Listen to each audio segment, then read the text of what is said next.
గౌరవనీయులు మన రాష్ట్ర గవర్నర్ గారు నిన్న ఉభయ సభలను ఉద్దేశించి వారి ప్రసంగం ఏదైతే ఉందో దాని మీద మాకు స్పందించే అవకాశం ఇచ్చినందుకు ధన్యవాదాలు అధ్యక్ష. అధ్యక్ష, పెద్దలు బమ్మెర పోతన గారు ఒక మాట చెప్పారు అధ్యక్ష. కారే రాజుల్ రాజ్యంబులు కలగవే గర్వోన్నతిం పొందరే వారేరి సిరిమూటగట్టుకొని పోవం జాలిరే భూమిపై పేరైనం గలదే శిబి ప్రముఖులం ప్రీతిన్ యశకాములై ఈరే కోర్కులు వారలన్ మంచిదే ఇక్కాలమున్ భార్గవ. అంటే అధ్యక్ష, ఆనాడు బమ్మెర పోతన గారు భాగవతంలో రాసిన ఈ పద్యం అర్థం ఏంటంటే, ఆడిన మాట తప్పొచ్చు, అబద్ధాలు ఆడొచ్చు, ఏం తప్పులేదు రాజా అని చెప్పి బలిచక్రవర్తి గారికి శుక్రాచార్యుడు సలహా ఇస్తారు అధ్యక్ష. అప్పుడు బలిచక్రవర్తి ఏమంటాడంటే, చరిత్ర నిండా చాలామంది రాజులు తమ దర్పంతో మరి గర్వాతిశయాన్ని ప్రదర్శించిన వాళ్ళు ఉన్నారు. నేనే రాజు, నేనే మంత్రి అని మిడిసిపడ్డ వాళ్ళు ఎవరు కూడా సంపదలు మూటగట్టుకుపోలేరు, పదవులను వెంటబెట్టుకొని పోలేరు, భూమిపైన మిగిలేది పేరు మాత్రమే అనే మాట వారు చెప్తారు అధ్యక్ష. శిబి చక్రవర్తి లాంటి వారు అధ్యక్ష అడిగిన వారి కోరికలు తీర్చి ఇచ్చిన మాట నిలబెట్టుకొని, నేను శిబి చక్రవర్తి గురించి చెప్తాను, మీరెందుకు ఉలిక్కిపడుతున్నారు నాకు అర్థం. అందుకే నేను అదే విచిత్రం అధ్యక్ష, గుమ్మడికాయలు దొంగలంటే ఏదో చెప్తారు కదా అధ్యక్ష. అధ్యక్ష, రాచరికంలోనైనా ప్రజాస్వామ్యంలోనైనా సింహాసనం మీద కూర్చున్న తర్వాత, పరిపాలనలోకి వచ్చిన తర్వాత మరి పాలకులు ప్రజలకు ఇచ్చిన మాట నిలబెట్టుకుంటేనే వారికి విశ్వసనీయత, గౌరవం ఉంటుంది అధ్యక్ష. ఎవరు కూడా వెయ్యేళ్ళు ఉండరు, ఎవరు కూడా శాశ్వతంగా అధికారంలో కూడా ఉండరు అధ్యక్ష. మేము కూడా 10 ఏళ్ళు ఉన్నాం, ఈరోజు ఇక్కడ వచ్చి కూర్చున్నాం అధ్యక్ష. అధ్యక్ష, పార్లమెంటులో రాష్ట్రపతి గారు ఇచ్చే ప్రసంగానికైనా, శాసనసభలో గవర్నర్ గారు చేసే ప్రసంగానికైనా ఒక విలువ, ఒక విశ్వసనీయత ఉండాలి అధ్యక్ష. అందులో ముఖ్యంగా కాంగ్రెస్ ప్రభుత్వం కొలువు తీరిన తర్వాత తొలి గవర్నర్ గారి ప్రసంగానికి చాలా ప్రాధాన్యత ఉంటుంది అధ్యక్ష. ఎందుకంటే గవర్నర్ గారి ప్రసంగం అంటే మొట్టమొదటి ప్రసంగం, అది కూడా అంటే దానిలో తప్పకుండా ప్రభుత్వ ప్రాధాన్యాలు, వారి యొక్క ఆలోచన విధానం ఇవన్నీ కూడా ప్రతిబింబిస్తాయి కాబట్టి తప్పకుండా ఉంటుంది.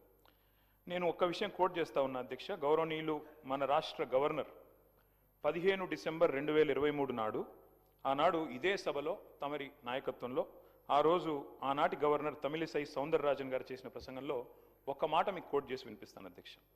ఆ రోజు గవర్నర్ గారు తొలి ప్రసంగంలో వారు చెప్పింది ఏమంటే, ప్రజా సంక్షేమం కోసం, ఇది గవర్నర్ గారు నేను కోట్ చేస్తున్నాను అధ్యక్ష, 6 గ్యారంటీలు ప్రకటించాం.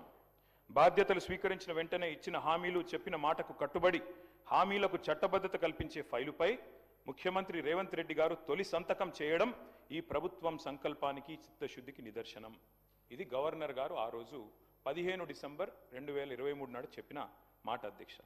ఇవాళ నేను ప్రభుత్వాన్ని సూటిగా అడుగుతా ఉన్నా అధ్యక్ష, మరి ఏమైంది ఆ సంకల్పం, ఏమైంది ఆ సంతకం, ఎక్కడ పోయింది ఆ చిత్తశుద్ధి? మరి సంతకం పెట్టినని మీరే చెప్తారు ముఖ్యమంత్రి గారు, గవర్నర్ గారు చెప్పారు, ఏదో ఆషామాషి వ్యక్తి కూడా చెప్పలేదు అధ్యక్ష. ఆ తర్వాత అధ్యక్ష 2024 గవర్నర్ ప్రసంగం అయిపోయింది, 25 అయిపోయింది, ఇప్పుడు 26 కూడా నిన్న అయిపోయింది అధ్యక్ష. మరి ఇన్నేళ్ళైనా కూడా సీఎం గారు సంతకం చేసిన ఆ ఫైల్ ఎక్కడ పోయింది అధ్యక్ష? 28 నెలలుగా గడిచిన ఆ ఫైలు ఎక్కడ మాయమైంది?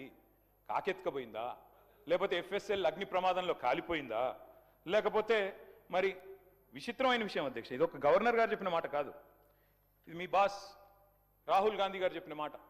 తొలి క్యాబినెట్లోనే 6 గ్యారంటీలకు చట్టబద్ధత కల్పిస్తాం. తొలి క్యాబినెట్, ఇప్పటికి నాకు తెలిసి ఒక 50-60 సమావేశాలు అయినట్టున్నాయి క్యాబినెట్. ఎక్కడ పోయింది అధ్యక్ష మరి తొలి క్యాబినెట్లో 6 గ్యారంటీలకు చట్టబద్ధత అన్నమాట? ఇది కాదు అధ్యక్ష. అధ్యక్ష, క్యాబినెట్ సమావేశాలు ఇన్ని జరిగినాయి, మరి ఫైలు మాయమైంది అధ్యక్ష. ముఖ్యమంత్రి గారు సంతకం చేసిన ఫైలు, తొలి సంతకం, అది కూడా ఎక్కడో చాటుకు చేయలేదు అధ్యక్ష, బహిరంగంగా చేశారు, బహిరంగ వేదిక మీద చేశారు. ఎక్కడ పోయింది ఆ ఫైలు? ఇవాళ నేను ప్రభుత్వాన్ని డిమాండ్ చేస్తా ఉన్నా అధ్యక్ష, ఆ మాయమైన ఫైలు ఆచూకీ కోసం స్పెషల్గా ఒక సిట్ ఏర్పాటు చేయాలని చెప్పి నేను డిమాండ్ చేస్తా ఉన్నా అధ్యక్ష. ఎందుకంటే మాట్లాడితే సిట్టు అధ్యక్ష, గవర్నర్ గారిని, అట్లాగే పవిత్ర సభని, అట్లాగే మొత్తం రాష్ట్ర ప్రజల్ని ఇవాళ మోసం చేసి గవర్నర్ గారి ప్రసంగానికి విలువ, విశ్వసనీయత లేకుండా చేశారు అధ్యక్ష. మొదటి ప్రసంగానికి విలువ లేకపోతే మూడో ప్రసంగానికి ఏముంటుంది అధ్యక్ష విలువ? నాకు అర్థం కాదు. ఏం చెప్పారు అధ్యక్ష?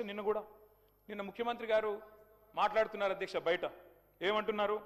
జీరో వాల్యూ చేశాను ప్రజల ఆస్తుల విలువ కొంతమందిది అని చెప్తున్నారు అధ్యక్ష. ఇవాళ జీరో వాల్యూ దేనికి ఉందంటే ఈ రాష్ట్రంలో ముఖ్యమంత్రి గారు చేసిన తొలి సంతకానికి జీరో వాల్యూ, ముఖ్యమంత్రి గారు చేసిన సంతకం ఉన్న తొలి ఫైలుకు జీరో వాల్యూ, మీ గ్యారంటీ కార్డులకు ప్రజల దృష్టిలో జీరో వాల్యూ, మీ డిక్లరేషన్లకు ప్రజల దృష్టిలో జీరో వాల్యూ, మూసీలో మీరు ముంచుతున్న ఇళ్లకు కాదు అధ్యక్ష, విశ్వసనీయత కోల్పోయిన మీ ప్రభుత్వానికి ఇవాళ ఈ ప్రజల దృష్టిలో జీరో వాల్యూ ఉందని మాట నేను విజ్ఞప్తి చేస్తా ఉన్నా అధ్యక్ష.